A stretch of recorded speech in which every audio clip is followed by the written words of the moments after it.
दोस्तों आज हम आपको एक बार फिर से फैक्ट्री में ऐसी कमाल की चीजें बनते हुए दिखाएंगे जिन चीजों के बारे में हर किसी को पता होना चाहिए कि ये सब चीजें कैसे बनती हैं। दोस्तों अगर आपने ये पूरी वीडियो देख ली तो मैं पूरे वादे के साथ कहता हूँ कि आपकी नॉलेज कई गुना तक बढ़ जाएगी।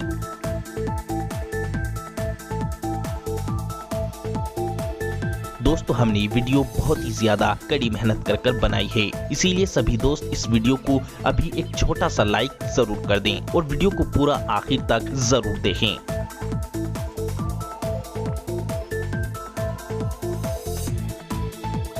तो चलिए वीडियो को शुरू करते हैं।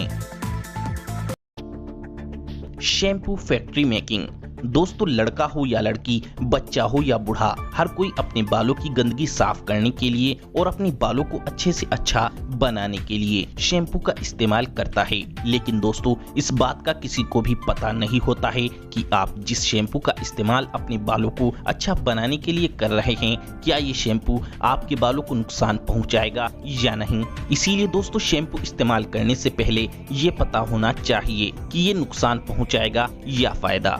दोस्तों शैम्पू फैक्ट्री में कैसे बनता है सभी को पता होना जरूर चाहिए। दोस्तों शैम्पू बनाने के लिए सबसे पहले एक बड़े से मिक्सर में पानी भरकर इसमें cetyl alcohol, citric acid, shampoo को रंग देने के लिए पिगमेंट्स और यूरिया डालकर अच्छे से मिक्स कर दिया जाता है। फिर एक कन्वेयर बेल्ट पर शैम्पू की बोतलों को रखा जाता है और आगे भेजा जाता है। फिर इन बोतलों में शैम्पू भरकर इन शैम्पू भरी हुई बोतलों को कन्वेयर बेल्ट के जरिए आगे भेजा जाता है। फिर इन बोतलों पर ढक्कन लगाकर इन्हें बंद कर दिया जाता है और इन्हें आगे भेजा जाता है। फिर कंपनियां इन शैम्पू की बोतलों पर अपनी अपनी कंपनियों के छपे हुए कागज और मोहर को इन बोतलों पर चिपका देती हैं। इस तरीके से शैम्पू को फैक्ट्री में तैयार किया जाता है। Baby diapers making machine. दोस्तों बेबी डायपर बनाने के लिए इस मशीन में एक साथ दो खास तरह के रोल लगाए जाते हैं जिन्हें सेल्यूलस पल्प कहा जाता है। ये सेल्यूलस पल्प पॉलीप्रोपाइलीन और पॉलीथाइलीन से मिलकर बनते हैं।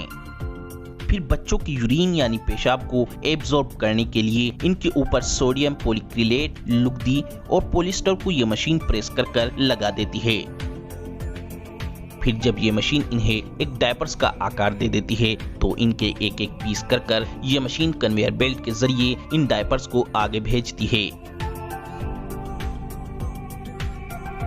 जहां पर काम शुरू होता है इन डायपर्स को पैकिंग करने का। फिर इन डायपर्स को पैक करने के बाद मार्केट में भेज दिया जाता है। Foundation factory making. दोस्तों फाउंडेशन लड़का हो या लड़की, हर कोई अपने चेहरे का रंग गोरा करने के लिए इस्तेमाल करता है। दोस्तों आपको ये तो पता ही होगा कि फाउंडेशन से रंग एकदम काफी ज्यादा गोरा हो जाता है। लेकिन क्या आपने कभी सोचा है इससे रंग गोरा क्यों हो जाता है? तो चलिए इसीलिए आपको बताते हैं कि ये फाउंडेशन कैसे बनता है। दोस्तों फाउंडेशन बनाने के लिए सबसे पहले एक बड़े से मिक्सर में पानी डाला जाता है। फिर इसमें zinc oxide powder, aloe vera gel, चावल का आटा, कोकोआ पाउडर और क्ले पाउडर को डालकर इसे मिक्स कर दिया जाता है। फिर इसमें शी बटर डालकर फिर से इसे मिक्स किया जाता है और अब ये बनकर पूरी तरह तैयार हो जाता है। फिर दोस्तों इसमें रंग को स्किन के हिसाब से कम ज्यादा गोरा करने वाला केमिकल डालकर इसे अच्छी तरह मिक्स कर दिया जाता है। अब इस फाउंडेशन को ऐसी मशीनों में भरा जाता है जो एक पिचकारी की तरह काम करती है। ये मशीन फाउंडेशन को फाउंडेशन के बॉक्स में बड़ी ही फिनिशिंग के साथ भर देती है। फिर इसके पीछे के हिस्से को ये मशीन प्रेस कर बंद कर देती है। फिर इनके ऊपर ढक्कन लगा दिए जाते हैं। फिर इस फाउंडेशन के पैक को एक गत्ते के बॉक्स में पैक करा जाता है और आखिर में मार्केट में भेज दिया जाता है।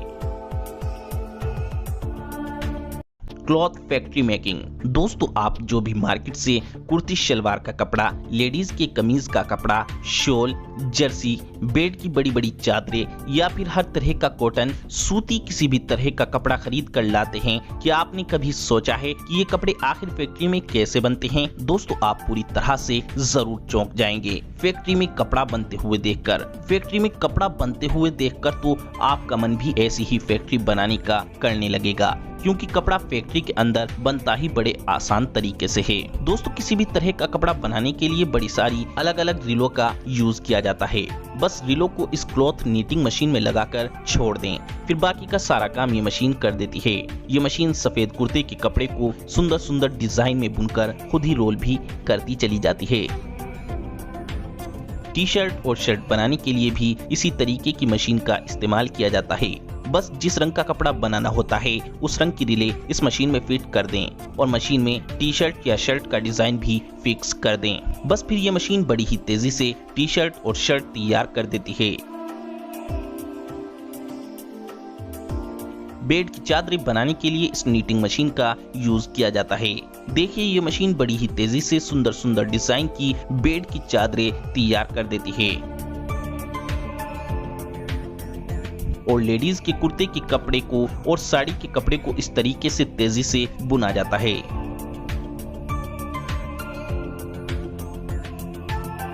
और दोस्तों आप खुद अपने घर पर जर्सी, स्वेटर, किसी भी तरह का गर्म कपड़ा इस छोटी सी नीटिंग मशीन से तेजी से सुंदर सुंदर डिजाइन के रूप में बुन सकते हैं। Fair and Lovely cream making process. दोस्तों क्या आपको पता है कि फैक्ट्रियों में फेयर एंड लवली क्रीम कैसे बनती है? दोस्तों रंग गोरा करने के लिए अक्सर लड़कियां फेयर एंड लवली क्रीम लगाती हैं, लेकिन दोस्तों आपको ये क्रीम लगाने से पहले पता होना चाहिए कि ये क्रीम आखिर फैक्ट्री में बनती कैसे है। दोस्तों फेयर एंड लवली क्रीम बनाने के लिए कई चीजों की जरूरत पड़ती है। Distilled monoglycerides, citric acid, cetyl alcohol, stearyl alcohol, butylated hydroxytoluene, carbopol, glycerine, mineral oil, methyl paraben, aloe vera और वाटर। दोस्तों फेयर एंड लवली क्रीम बनाने के लिए सबसे पहले एक बड़े से मिक्सर में मिल्क यानी दूध को डाला जाता है, फिर इस दूध में मिनरल वाटर डाला जाता है, फिर इस मिक्सर में फेयर एंड लवली क्रीम के सभी इंग्रेडिएंट्स को डाला जाता है। फिर मिक्सर को चलाकर ये सभी चीजें अच्छे से मिक्स होकर एक क्रीम का रूप ले लेती हैं। फिर इस क्रीम को एक ऐसी मशीन में डाला जाता है जिससे कि ये क्रीम फेयर एंड लवली के बॉक्स में आसानी से भरी जा सके। ये मशीन फेयर एंड लवली के बॉक्स में क्रीम बड़ी ही तेजी से भर देती है। फिर कन्वेयर बेल्ट के जरिए ये फेयर एंड लवली क्रीम आगे जाती है, जहाँ पर फेयर एंड लवली बॉक्स के पीछे का खुला मुंह ये मशीन प्रेस कर इस खुले हिस्से को बंद कर देती है। फिर ये क्रीम कन्वेयर बेल्ट के जरिए आगे जाती है, जहां पर इन क्रीम को एक कागज के बॉक्स में पैक कर दिया जाता है। इस तरीके से फेयर एंड लवली क्रीम पूरे तरीके से बनकर तैयार हो जाती है। Polyester cloth making process.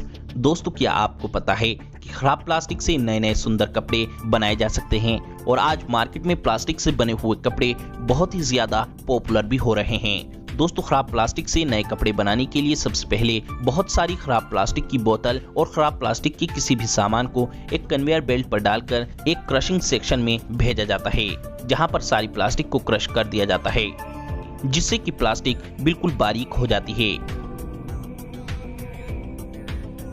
फिर इस बारीक प्लास्टिक को गरम गरम पानी में डालकर अच्छे से साफ कर लिया जाता है और एक छड़ने की मदद से साफ बारीक प्लास्टिक बाहर निकाल ली जाती है।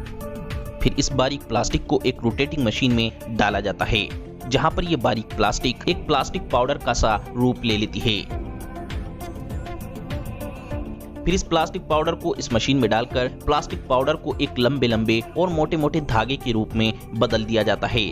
फिर इन धागों को एक रील की तरह रोल कर दिया जाता है। फिर इन सारी रीलों को मिलाकर इस मशीन के जरिए एक बड़ा सारा कपड़ा बुना जाता है।